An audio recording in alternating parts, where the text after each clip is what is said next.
Teman-teman sekalian, agama yang sedang Anda anut ini bukan agama sembarangan, bukan buatan manusia. Saya bilang tadi, ini agama yang diturunkan oleh Allah dari langit, dan ini turun-temurun dilanjutkan oleh para nabi-nabi. Dan subhanallah, semenjak umat Islam berpegang pada agama ini, asasnya Al-Quran dan Sunnah, kita menguasai dunia. Saya ingin mengorek 1-2 menit ke depan teman-teman sekalian informasi yang Anda miliki, dan saya tambahkan kalau kurang. Banyak umat Islam tidak sadar bahwasanya kita ini pemimpin dunia. Kita ini pemimpin dunia, umat Islam. Siapapun dia, tidak ingat, rasisme tidak ada, tradisi nggak ada. Ini poin pertama ini. Jadi dari suku manapun dia, selama dia syahadat sama. Kita membahasakan Muslim berarti semuanya sama. Umat Islam teman-teman sekalian berkuasa di muka bumi ini 1335 tahun. Dan baru 91 tahun saja dari sekarang umat Islam tidak memimpin dunia. Tidak memimpin dunia. Baik, kita rentet historinya. Dari mana Ustaz? Baik, kita hitung. Sekarang teman-teman sekalian, di hari ini Anda berada di tahun 1437 Hijriah. Betul gak?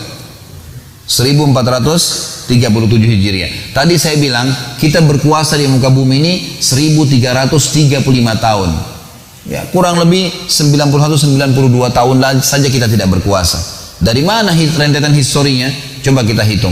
Tahun Hijriah teman-teman sekalian itu dihitung dari hijrahnya Nabi Muhammad SAW ke Madinah. Benar nggak? Kok nggak ada nyaut nih? Masih hidup nggak?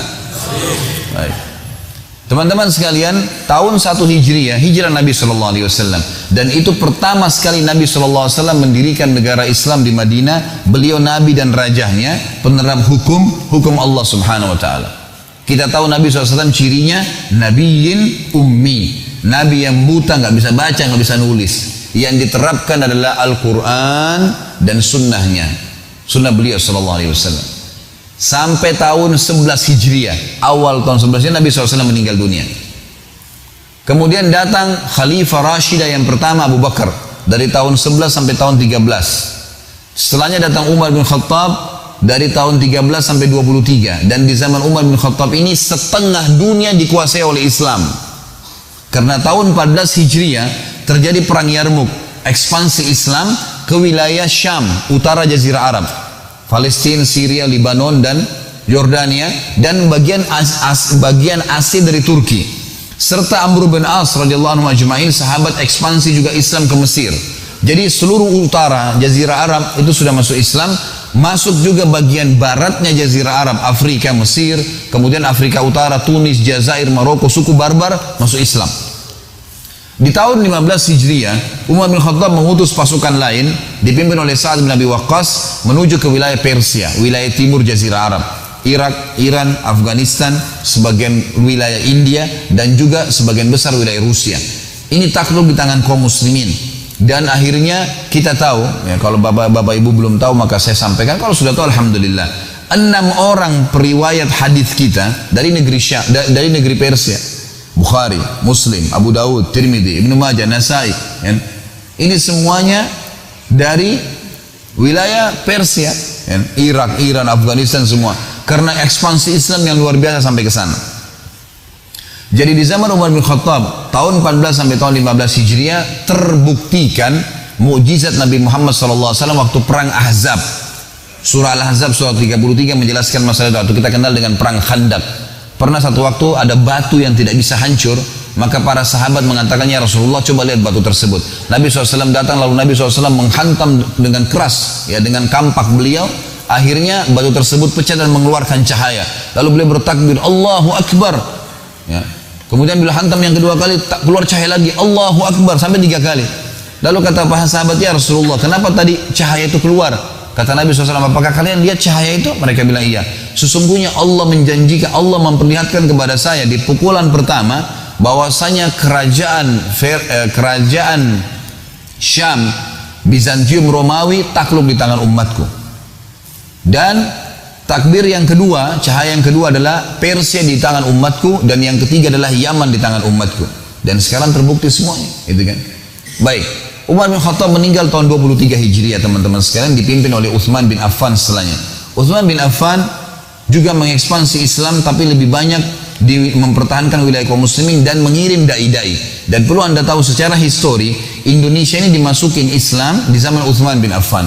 Karena kita punya data-data, ya, beberapa kuburan yang ditemukan di wilayah Aceh yang memang nama-nama ini tidak asing, ya, nama-nama ini tidak asing di buku-buku sejarah Islam. Mereka adalah dai-dai Utsman bin Affan yang berkuasa dari tahun 23 Hijriah sampai 37 Hijriah.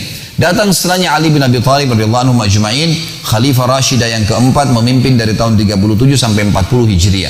Dan perlu Bapak Ibu tahu, ini masa keemasan Islam, namanya Khulafaur Rasyidin, ya.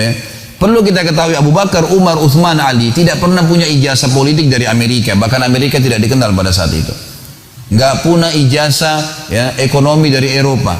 Tapi bagaimana mereka bisa memimpin? Apakah masuk akal teman-teman sekalian mereka tidak punya cara pengaturan ekonomi yang baik? Tidak punya tatanan masyarakat, pengaturan sosial yang baik? Tidak punya sistem politik yang baik? Ini karena kita tidak paham saja nih. Mereka itu orang-orang Badui dari Mekah, tapi mereka bisa memimpin dunia pada saat itu. Apakah hanya ekspansi begitu saja? Enggak, saudara. Ada sistem yang sudah Allah turunkan dan ini sebaik-baik sistem. Setelah itu Khulafaur Rasyidin berdiri dinasti pertama dalam Islam namanya Umayyah. Umayyah ini teman-teman sekalian berdiri dari tahun 41 Hijriah, tepatnya 40 Hijriah, akhir 40 Hijriah sampai 132 Hijriah. Dan wilayah kekuasaan ibu kotanya di negeri Syam. Tepatnya antara Syria dengan Palestina. Kemudian datang setelahnya dinasti Abbasiyah dari tahun 132 Hijriah sampai 656 Hijriah. Dan takluk di tangan Mongolia pada saat itu, lalu berdiri dinasti terakhir Islam 670 Hijriah sampai 1335 Hijriah, tepatnya dikenal dengan Turki Utsmaniyah, gitu kan. Turki Utsmani ini baru berubah dari khilafah menjadi republika itu di tahun 1924 Masehi, kurang lebih 91-92 tahun yang lalu saja. Sebelumnya, ya, mereka memimpin dunia sebelumnya. Dan subhanallah, begitu Turki ikut-ikutan dengan negara-negara Islam lain, mereka menghapus khilafah di tangan Kemal Atatürk. Nggak ada lagi hukum dengan Al-Quran dan Sunnah. Ini yang membuat kita terlambat lah, ini yang membuat beginilah, azan diubah, dimunculkan rasisme. Ya, azan itu bahasa Arab, kenapa harus bahasa Arab? Harus diubah jadi bahasa Turki, gitu kan. Semua diubah. Jilbab itu tradisi orang Arab, nggak usah dipakai. Jadi dihapus, dimunculkan rasisme kembali. Akhirnya Islam ditinggalkan, dan sekarang sudah mulai di Indonesia nih ada Islam Nusantara, gitu kan. Mulai muncul ngawur nih, gitu kan. Akhirnya nanti azan pakai bahasa Indonesia, nanti setiap wilayah pakai bahasa, orang Jawa pakai bahasa Jawa azannya, orang Bugis pakai bahasa Bugis. Ini sudah kemana-mana nih, muncul lagi seperti yang dimunculkan oleh mereka. Saya sudah bilang dari awal, jangan ada rasisme, gitu kan. Bahasa Arab digunakan karena Allah turunkan Al-Quran dalam bahasa Arab. Nah, kita pelajari bukan karena orang Arabnya. Bukan karena orang Arab ini cuma variasi kehidupan, nggak ada fanatisme di situ. Teman-teman sekalian, waktu Turki mulai berkiblat dengan Eropa dan diruntuhkan khilafah, nggak boleh lagi pakai Al-Quran dan Sunnah, sampai militer pun tidak boleh sholat berjamaah dan seterusnya, banyak hal yang dilakukan oleh mereka. Maka akhirnya jadilah Turki sama dengan kita Indonesia, kiblatnya kita bukan lagi Al-Quran dan Sunnah tapi Belanda. Teman-teman di Malaysia kiblatnya Inggris, teman-teman di Afrika, Mesir, Tunis, Jazair, Maroko, Prancis, dan seterusnya. Turki pun berpegang pada Eropa. Runtuh semuanya, habis. Akhirnya terpetak-petaklah umat Islam dengan negara-negara masing-masing, sampai orang Indonesia pun atau orang Malaysia datang ke negaranya lewat perbatasan saja bisa ditembak kalau nggak punya izin. Hilang, muncul rasisme, muncul ya pepetak-petakan, dan ini yang berbahaya. Kata Nabi SAW tadi sudah bilang hal yang kecil. Ini yang menghancurkan kalian. Tinggalkan tuh. Nggak boleh ada batas antara seorang muslim dengan muslim yang lain.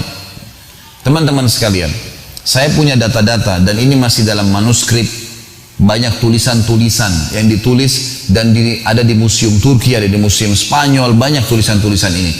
Di antaranya ada teman-teman, ada grup para ustadz-ustadz di WhatsApp. Kami saling mengirim, ada data-data tertulis bahwasanya di zaman kerajaan Khilafah Utsmaniyah dulu itu seluruh ya, raja-raja Eropa yang belum masuk Islam, termasuk ada foto, sudah ada foto pada akhir-akhir kerajaan Utsmaniyah, tapi masih hitam putih dan ditaruh dalam sebuah buku. Itu Raja Swedia bukan Islam, Nasrani, Katolik, tapi istrinya ada fotonya itu menggunakan cadar.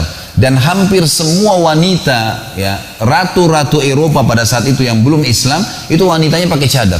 Dan ditulis itu dalam bahasa Arab, terjemahannya kurang lebih dia bilang, ini dulu pada saat Islam berjaya dan berpegang pada kitab Al-Quran dan sunnah Nabi SAW, maka Allah subhanahu wa ta'ala membuat seluruh wilayah non-muslim pun mengikuti tradisi umat Islam, menjadikan Islam sebagai tradisi mereka. Sampai ratu-ratu mereka pakai cadar, karena ratu-ratu muslimin pakai cadar. Pada saat umat Islam berkuasa, maka mereka menjadikan Islam sebagai contohnya. Para pendeta dan pastor teman-teman sekalian tertulis dalam buku-buku manuskrip, tulisan tangan yang sudah lama dari zaman dulu nih. Dari abad ke-18, Masehi 1800, 1900, mereka berkata, kami khawatir dengan anak-anak muda kami, ya, karena mereka, ya, meninggalkan, ya, atau mereka menjadikan Islam sebagai kebiasaan mereka. Sampai seseorang di antara mereka kalau mau melamar seorang wanita, merasa bangga kalau namanya nama Islam atau dia bisa menggunakan bahasa Arab. Betul-betul ada datanya, ada data seperti itu. Dan kalau kapal-kapal kaum muslimin dari kerajaan Utsmaniyah dulu lewat, ya, di wilayah-wilayah perairan Eropa yang belum masuk Islam di sana, mereka tidak berani membunyikan lonceng gerejanya karena khawatir mengganggu kaum muslimin. Sampai pada tingkat itu. Dan kejayaan luar biasa. Ini bukan karangan saya, ini histori, sejarah. Dari sisi lain teman-teman sekalian, setelah kita meninggalkan Al-Quran dan Sunnah, dan demi Allah tidak ada jalan untuk memuliakan diri kita kembali kecuali kembali kepada wahyu Allah. Apakah masuk akal 1335 tahun kita menguasai dunia secara histori tadi? Kita nggak punya sistem ekonomi yang bagus, kita nggak punya sistem politik yang bagus, kita nggak punya pengaturan tatanan masyarakat yang bagus. Ini pemahaman yang dangkal sekali. Ini bukan main-main. Islam itu lintas negara, lintas suku, lintas bahasa. Tidak ngerti bahasa Arab pun, sholatnya memang bahasa Arab, doanya memang diucapkan dalam bahasa Arab, zikir-zikirnya dalam bahasa Arab. Sama semua, kita punya standarisasi dalam masalah ini. Dari sisi lain teman-teman sekalian, disembunyikan oleh banyak orang-orang non-muslim, dan orang Islam harus tahu masalah ini.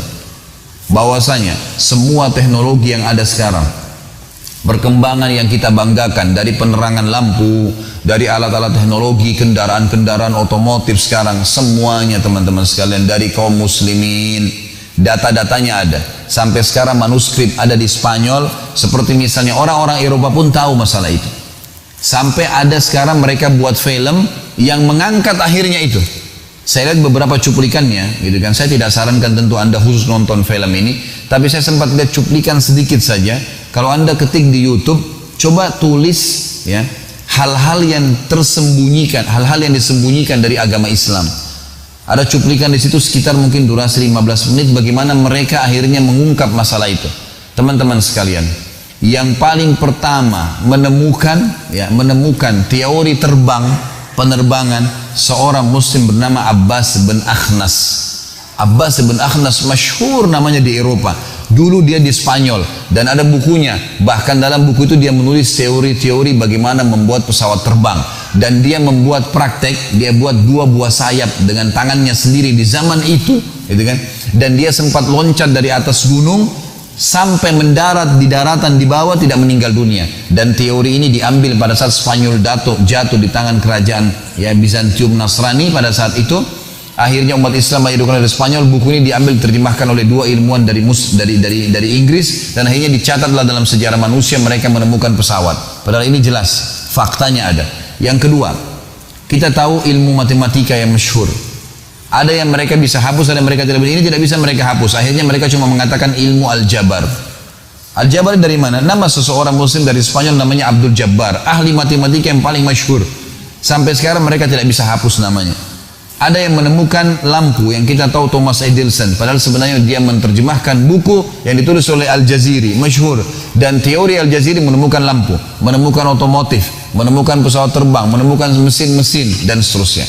Dan cukup banyak ilmuwan-ilmuwan muslim yang tidak disebutkan nama-namanya. Belum kita bicara masalah ilmu alam, belum bicara ilmu lautan, mereka sudah pelajarin semua. Dan sampai sekarang teman-teman sekalian di Eropa, yang paling dibanggakan oleh orang-orang Eropa justru peninggalan bangunan kaum muslimin. Seperti di Spanyol, yang paling terkenal jembatan yang dibuat oleh dulu kerajaan Islam, ya, bangunan-bangunannya.